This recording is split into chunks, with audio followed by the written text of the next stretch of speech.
In my last video, I had Jay, the co-founder at Say Network, on the channel, and I asked him why Say Network is moving away from Cosmos entirely. They already ended support for CosmWasm, which is the native smart contract framework in Cosmos, and in the upcoming GIGA upgrade, they're also going to entirely replace Comet BFT, previously known as Tendermint, the native consensus algorithm in Cosmos, with a new one called Autobahn. I also asked Jay a lot about the vibes and culture in Cosmos and just their experience being part of this ecosystem. I think it is important to keep chains like Say still connected via IBC. And I've had a quick chat with Jay after our interview, and I think there is hopefully a path where Say can still obtain or maintain IBC compatibility via Eureka to the Cosmos Hub, which would also strengthen the Cosmos Hub's role as an interoperability hub and decentralized router to basically provide IBC as a service to other chains. I guess there's still a technical overhead that needs to be explored, but nonetheless, I think Say is still a very, very strong chain, made in Cosmos, originated in Cosmos, and I hope that they still consider being part of the ecosystem. On the other hand, we have a lot of new chains that have announced launching in Cosmos. One of them is Ondo, that is probably the biggest one that is still going to launch this year, that has announced that they will be launching a Cosmos chain.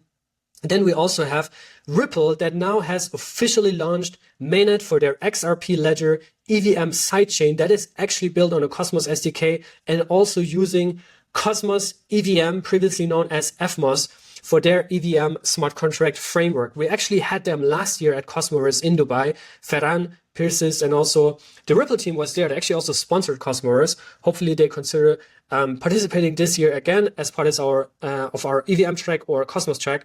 But nonetheless, the Ripple announcement has made huge waves at the ongoing ECC event in Cannes. And this was actually announced at the Sovereign EVM event that went down, organized by Interchain Labs. And this is the first of its kind event, right, that they have held. And I was not there, but I saw pictures. It looked really well produced, very high quality, high profile. A lot of good people were there, a lot of teams, a lot of builders. The Ripple announcement was made at that event. Also, Babylon announced that they're also going to be implementing the EVM, the Ethereum Virtual Machine, basically becoming a dual VM alongside CosmWasm for their BTC contracts. But now they're also going to implement the EVM for DeFi. Then they also had TAC, which is a Telegram project that also is built on a Cosmos SDK and is going to make use of the Cosmos EVM and IBC Eureka, and many more things that were announced at that event. In fact, they also published an article here on CoinDesk, the ICF, that gave a full recap of that event, which I encourage you to read. And I personally love to see this. Obviously, we have customers, we're also doing a lot of events, but I think the more events, the better. If you look at also what Solana is doing, right, they have Breakpoint, they have Accelerate, they have Super Team, they have many initiatives, many events happening all over the world, almost simultaneously, right? They have an event in Vietnam, while they do events in Argentina, in the US, in Europe, everywhere. And I think Cosmos really needs to accelerate and double down on their event strategy to really educate and onboard people all over the world, right? And every location is different. Every location has different local communities. Some are more developer focused, some are more investor focused. So you really need to tailor it to the local audience. Both Barry and Mac, the co-CEOs at Interchain Labs, were there.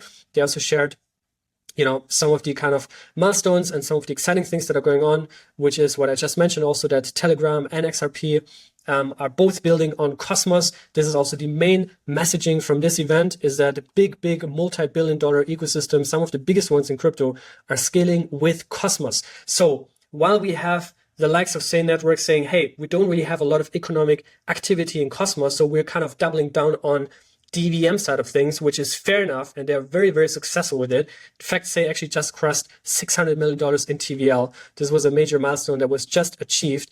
We have other chains like Ripple, like Telegram, like also Ondo, that are actually going to do the opposite, and they're entering Cosmos. They're launching Cosmos chains. So Cosmos is far from dead.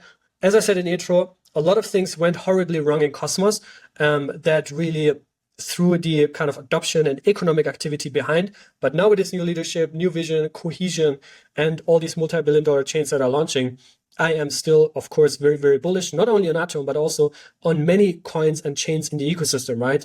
There's definitely V1 OG legacy coins in Cosmos that do not have a future. I consider FMOS to be one of them, considering also that FMOS basically got open sourced by the Interchain Foundation, Interchain Labs, and now renamed into Cosmos EVM, which is now probably a product that will be implemented on the Cosmos Hub. So I think Evmos, for example, does not really have a future as a coin, as a token. And for me personally, that's also a huge loss because I've been holding this coin for a long time. But it is what it is, right? There are some write-ups to make. So EVM is a big theme, not only for Can right now, but also in Cosmos generally, right? And this is one because EVM still has the largest developer mindshare in all of crypto. We also talked about this in the interview with Jay, that according to this Electric Capital report, the vast majority of Web3 developers are still EVM or Solidity developers. So that is a huge trend we're not seeing only in crypto, but also in Cosmos. And as I mentioned, Babylon just announced that DVM is coming to the Babylon Genesis chain. XRP building on the Cosmos EVM, previously known as Evmos, which was announced at the Sovereign event in Cannes. Then we also have Stride, that is actually building Stride DEX, that is going to be the native DeFi hub on the Cosmos Hub. Once permissionless EVM contracts are launching. So that is also coming sometime in, I guess, September, probably even October. As I said in the last video, at this point, I should just consider launching it at Cosmoverse, make a big splash around it. Apparently, they did a small kind of introduction on the capability of Stride DEX at the Cannes event. But yeah, I haven't seen anything yet, but I think this is interesting. And well, what they also announced, the Stride team, is that they're also ending support, or basically they have sold their STBGT. So they also offer liquid staking for Berachain. So they are basically selling that to BakerDAO. And while they still have a 20% upside for profit sharing, that will actually go into STRD token buybacks. And I think STRD at those levels is definitely an interesting token to also scoop, considering all the aggressive burning buybacks and Stride DEX launch is around the corner. But yeah, that's that. Also remember that Stride received an investment from Interchain Foundation or Interchain Labs to build out Stride DEX. So they are fully aligned. They're working out on the same office from New York City and are currently at this event together. And hopefully they will also appear all together at Cosmos in Croatia late October. We actually just announced that Interchain Labs or Interchain Foundation is one of the headline sponsors and Cosmos track owners. So I think that this will be the main track at Cosmos this year, of course, and hopefully a bunch of exciting announcements. Well, Mantra, if we put all the token stuff aside, on the technical side, technical roadmap has also now integrated the EVM on their testnet. So that is also coming. And it just solidifies the trend that we're seeing towards integrating the EVM, because also one major piece of news has just dropped, which is that Confio, the original creators of CosmWasm, the native smart contract framework in Cosmos, has just pushed the final release for CosmWasm, and they're basically ending support for it. So they're not actively maintaining it anymore. I've had many conversations with them over the years. Since the beginning, they have basically struggled to financially sustain, maintain their operations, and to fund the development for CosmWasm. I don't know anything about their numbers, about their business model, but it basically is now coming to an end. I'm not sure who's picking up the development for or maintenance for CosmWasm at this point, also considering that most large chains are moving away and ending support for CosmWasm instead of doubling down on it. So clear trend, Cosmos is moving towards the EVM, which is where most developer mindshare is. And that is also why at Cosmos, the EVM track is going to be one of the main tracks. And if you are listening right now, if you're a founder, if you are running a project, then you can right now apply to join one of our tracks. And the EVM track is one of them, alongside Cosmos, RWAs, Bitcoin, AI, DeFi, of course, privacy, which is going to be a big one as well. But the EVM track, I think, is one of the biggest ones this year, also considering that the Balkans is just rich in quality EVM developers. So that's that. And I hope to see you all in Croatia late October. Well, we talked about chains moving away, other chains launching, like Ondo, like XRP. But also, we have other chains that are launching that are probably not as much hyped or on everyone's radar, but ZIG Chain, which has also been part of the Ethereum ecosystem forever, basically. They also just launched mainnet beta, and that is also a full-on Cosmos SDK blockchain. In fact, we might also have a partnership with ZIG Chain to announce very soon. But congratulations, I've been in touch with the team for over a year now at this point, a year and a half, something like that. So they've been working on this for a long time. And this is also an RWA play. Also, they have a DeFi suite. They have their own ecosystem that they have been building out over the past couple of years. The ZIG token is already live, and now they are going to be migrating that entirely to that new chain, that new Cosmos chain that just went live on mainnet. Now, we also have major news from dYdX that is aggressively pushing, and that is also full-on EVM chain that is built on the Cosmos SDK. dYdX is aggressively onboarding new users right now, and they're doing a lot of things. They have a Kaito campaign with a decent price pool for people to earn money on the social side. Then they also now removed fees for deposits. So now you can deposit at $0 fees onto dYdX and start trading there. And also they have now launched an affiliate booster program, which is highly relevant to us as well, because we are one of the earliest affiliates on dYdX. And basically what they're doing now, they have a 50K price pool that will be distributed on a 4-week sprint. So every week, right now we're in week 1, they will have a payout to the top affiliates. And I really appreciate each and everyone who already signed up for dYdX and started trading there using our affiliate link. In fact, we have already 40 people referred that generated a volume of more than $4 million. But now we need your support more than ever. And if you sign up now using the link in the top video description, then we're also part of that competition, of that contest. And I hope that we can also rank high up there on the leaderboard. So all you got to do is use that link, make one trade on dYdX, get a feeling also for the product. If you're not a professional trader, then of course don't do it. This is only for professional traders. But yeah, if you are trading on Hyperliquid or any of the other perp stacks out there, then please use that link. You support the channel, and you also get to know a Cosmos product that actually has decent traction, strong product market fit.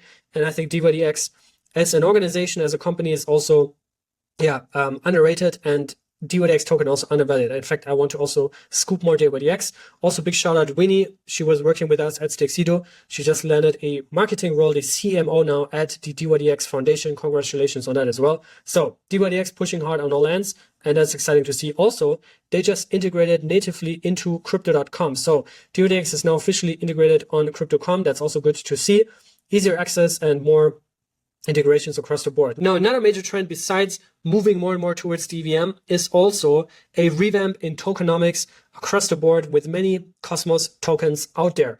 We talked about Celestia considering to entirely replace proof of stake with a new form of consensus called proof of governance to also entirely get rid almost entirely of inflation. Then we also have Saga that is trying to get to 0% inflation.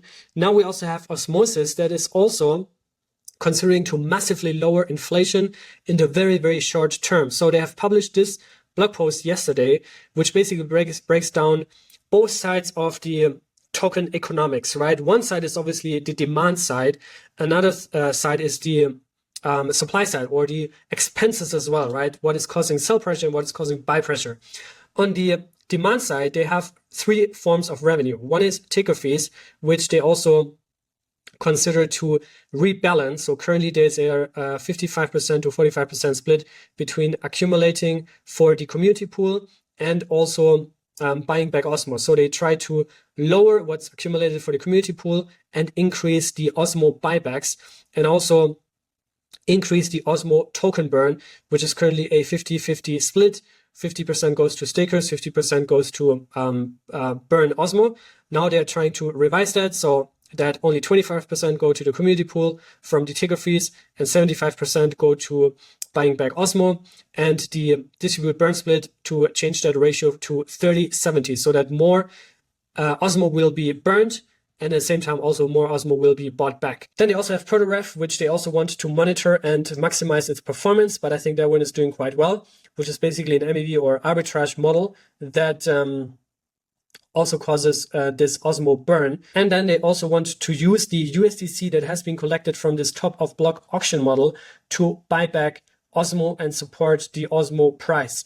And finally, also transaction fees that are at an EIP 1559 style market that are minor and will probably not cause any large effect. Well, so this is on the supply side and on-chain token economics. At the same time, I also believe that they should be speaking a lot more to investors. We see really sharpen their narrative. That's one thing I've always been pointing out, is that at this point, I don't even know what Osmosis stands for, right? Is it an IBC hub?